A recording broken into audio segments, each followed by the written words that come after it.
नमस्कार, news capital express में आपका स्वागत है। मैं हूं आपके साथ अंकिता। चलिए बढ़ते हैं खबर की ओर। यूजीसी के बिल को लेकर विरोध प्रदर्शन, महिलाओं द्वारा किया जा रहा विरोध प्रदर्शन। मध्य प्रदेश प्रगतिशील महिला ब्राह्मण महासभा के बैनर तले कर रहे प्रदर्शन। बिल की प्रतियां जलाकर किया विरोध प्रदर्शन।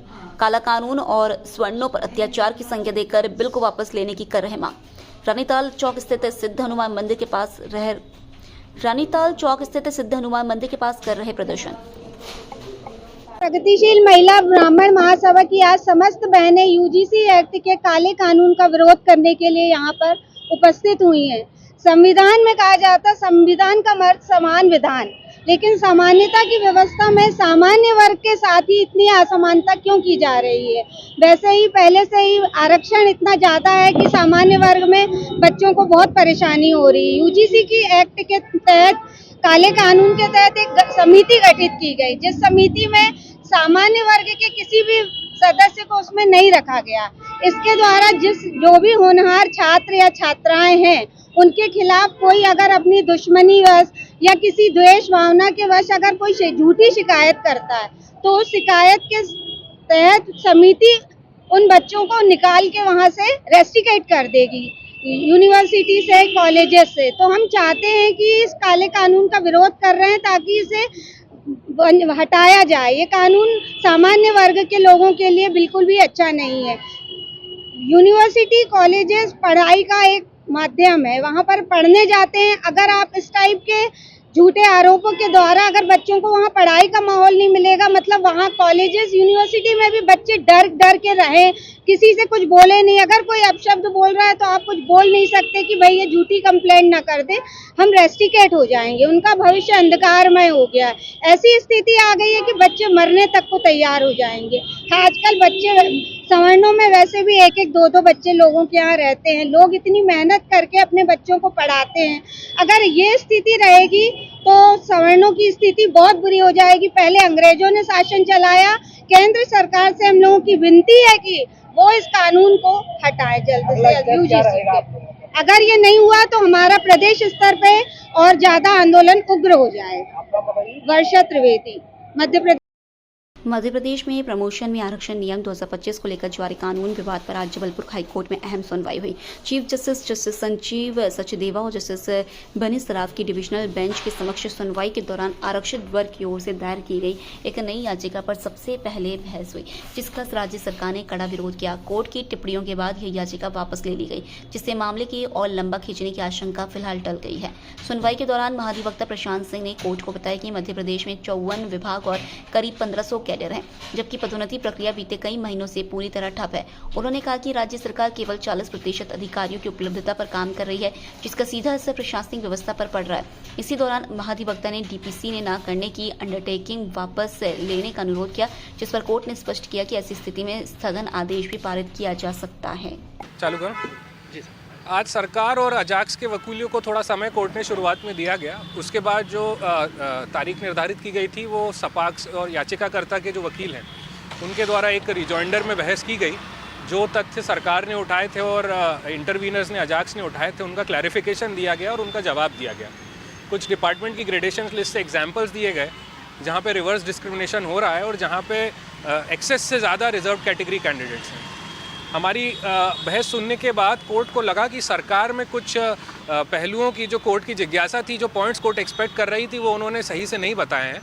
तो सरकार को एक मौका दिया गया है और प्रशांत सिंह साहब जो हमारे महाधिवक्ता हैं उनसे रिक्वेस्ट की गई है कि 3 फरवरी को, ट्यूसडे को, आप कुछ समय इस बात पे प्रकाश डालें कि जो पुराना आरबी राय का फैसला था, पुराने रूल्स में क्या कमियाँ थी, उनको अपास्त किया गया। और दूसरा, ये जो नए रूल्स बनाए गए हैं ये कैसे आरबी राय और एम नागराज के जो फैसलों के कंप्लायंट हैं और पुराने रूल्स में किस तरह से सुधार किया गया। तो मेरे ख्याल से 3 फरवरी को सरकार का ये जो मौका दिया गया उसके बाद बहस पूरी होगी और फैसला सुरक्षित करते हुए कोर्ट को जब भी लगेगा वो अंतिम फैसला सुनाएगी। जबलपुर के गौरखपुर थाना अंतर्गत रामपुर में स्थित एकलव्य छात्रावास के 3 बच्चे जो कि नाबालिग हैं, कल रात को खाना खाने के बाद 8 बजे से लापता हैं। उनके परिजनों को सूचना मिलने पर परिजन जब एकलव्य हॉस्टल पहुंचे तो बच्चों के न मिलने पर वह सभी परिजन गोरखपुर थाने में शिकायत करने पहुंचे, लेकिन परिजनों का आरोप है कि गोरखपुर थाना पुलिस उनकी शिकायत पर कोई कार्रवाई नहीं कर रही है। थाना प्रभारी गोरखपुर नितिन कमल ने बताया कि इस बात को लेकर परिजनों ने आक्रोश व्यक्त किया है। परिजनों ने बताया कि वह सुबह से अभी तक परेशान है, लेकिन गोरखपुर थाना पुलिस उनकी नहीं सुन रही है। जबलपुर से वाजिद खान की रिपोर्ट। क्या समस्या लेकर आए? सर मैं सिवनी जिले का रहने वाला हूँ। छपारा थाना पड़ता है, ग्राम सादक सिवनी है। और मेरा बालक यहाँ जबलपुर हॉस्टल पीपीटीजी विद्यालय में पढ़ता है। एकलव्य विद्यालय, आवासीय विद्यालय, मतलब में रहने खाने पीने की सब व्यवस्था है यहाँ पे। कहाँ पर है? ये रामपुर छापर मांडवा में है। तो यहाँ से हमको सुबह कॉल गया 8 बजे, तो हमको ये बताया कि आपका बालक रात्रि 8 बजे से नहीं है, ऐसा हमको फोन गया। और यहाँ आके जो बदल गए कि आप सुबह 8 बजे से पता नहीं है, मतलब बालकों का सुबह से नहीं है पता। और मैडम, प्रिंसिपल मैडम थी जो, वो उनको रात में पता चल गया, इसके बाद भी वो यहाँ से गायब हो गई, दिल्ली गई, बोले बच्चों को लेके, पता नहीं काहे के लिए गई है। तो ऐसा वो बदल रहे हैं। हमको रात में बता दिए हैं कि आपका बच्चा रात्रि 8 बजे से नहीं है। और यहाँ पे हमको बता रहे हैं कि जी, इसकी शिकायत करने कहाँ आया? हम थाना आए हैं यहाँ शिकायत। तो थाना में भी मैंने सुबह आते ही से 8-10 बजे यहाँ पहुँच गया था मैं, 10-11 बजे। तो यहाँ मैंने 181 में लगाया। तो यहाँ कोई ऐसा जैसे मैंने किसी को कुछ करके आया हूँ, ऐसा व्यवहार किया जा रहा। बिल्कुल शिकायत नहीं लिखी? यहाँ शिकायत नहीं लिख रही मेरे बताए अनुसार। और इसमें मैं पूरा जिम्मेदार हॉस्टल को मानता हूँ, क्योंकि मेरा एक ही बालक है। और मैं एक बालक की नहीं, मैं तो पढ़ाई के उद्देश्य से यहाँ मैंने पहुँचाया थे कि CBSE कोर्स से करके। मेरा नाम राम भारती है। मेरा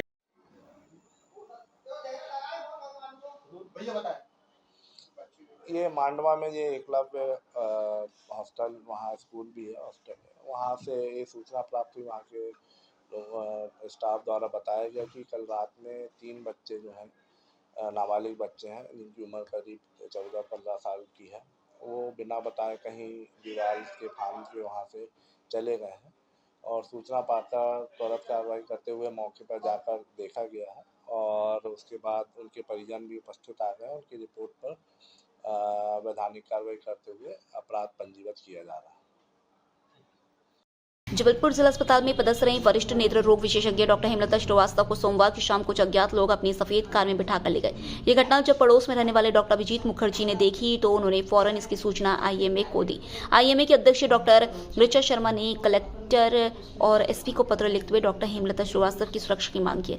इधर मामले पर मदन महल थाना पुलिस ने जांच शुरू कर दी है। डॉक्टर हेमलता श्रीवास्तव जबलपुर जिला अस्पताल में वरिष्ठ नेत्र रोग विशेषज्ञ के पद पर पदस्थ रही है। 2 माह पहले उनके पति का देहांत हो गया था और तब से वह अकेली घर पर रह रही थी। यह भी बताया जा रहा है कि तकरीबन 4 साल पहले उनके इकलौते बेटे का भी देहांत हो चुका है, जो कि नेत्र रोग विशेषज्ञ थे। चले यार, वो मंदिर में रास्ता दिख रहा भाई, चले यार। सुनिए भाई साहब, जरा शांति रखेंगे। मैं सालों से देख रहा हूँ इनको भैया, मैं सालों से देख रहा हूँ, बचपन से मेरा नाता है। मैं मिलने आया हूँ मनुष्यत्व के नाते। ये ना कौन मना कर रहा है? तो आप बोल रहे हो भैया, समय भी तो कीमती है ना, मेरा समय भी कीमती है ना। मैं भी उनकी व्यवस्था में जा रहा हूँ, मेरा समय भी कीमती है। ये कोई बात थोड़ी है कि मैं तो बात कर रहा हूँ भाई, तो मुझे पता ही नहीं था। अभी बताया किसी ने जा रही है, मुझे सुबह मालूम होता तो मैं सुबह चले जाता। आराम से चल, आराम से। आप मंदिर आ जाओ, आराम से रुको। आप मंदिर आ जाओ। कौन सा मंदिर है? देखिए, मैं डॉक्टर अमिता सक्सेना हूँ और गायनेकोलॉजिस्ट हूँ और IMA की मेंबर भी हूँ और पास्ट वाइस प्रेसिडेंट भी रही हूँ IMA की। मेरे हस्बैंड डॉक्टर राजीव सक्सेना, वो IMA के पास्ट प्रेसिडेंट रहे हैं। और डॉक्टर हेमलता श्रीवास्तव मैडम जो हैं, इनको मैं बहुत पहले से जानती हूँ, क्योंकि गायत्री परिवार से जुड़ी हुई थी और मेरी मम्मी की फ्रेंड थी, तो हमारे घर में इनका रेगुलर आना जाना था। और ये इनकी बड़ी इच्छा थी कि क्योंकि इनके बेटे की डेथ हो गई थी, तो इनकी इच्छा थी कि ये अपनी प्रॉपर्टी को गायत्री ट्रस्ट को दान करें और यहाँ एक गायत्री चेतना केंद्र खुले। तो ये उन्होंने अपनी इच्छा जाहिर की थी, लेकिन बहुत लंबे समय तक वो चीज़ें बहुत लीगली इम्प्लीमेंट नहीं हो पाई, बाद में हुई। तो अभी कुछ समय से बीमार थी, काफ़ी समय से वो बीमार थी, सामने डॉक्टर मुखर्जी के एडमिट भी होती रही हैं। फिर उनकी बहन अभी 10-12 दिन पहले जब ज़्यादा बीमार हो गई, इनकी बहन राजस्थान में जो खुद भी गायनेकोलॉजिस्ट हैं, उन्होंने भी अपनी प्रॉपर्टी को ट्रस्ट को दान करने के बाद वो असिस्टेंट लेवल में चली गई हैं।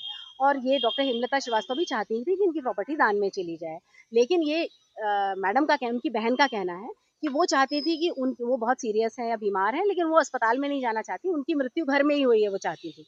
इसलिए वो शायद नहीं चाह रही थी कि उनको अस्पताल में एडमिट किया जाए, लेकिन उनकी स्थिति गंभीर देखते हुए उनको अभी अस्पताल में भर्ती कराया गया है।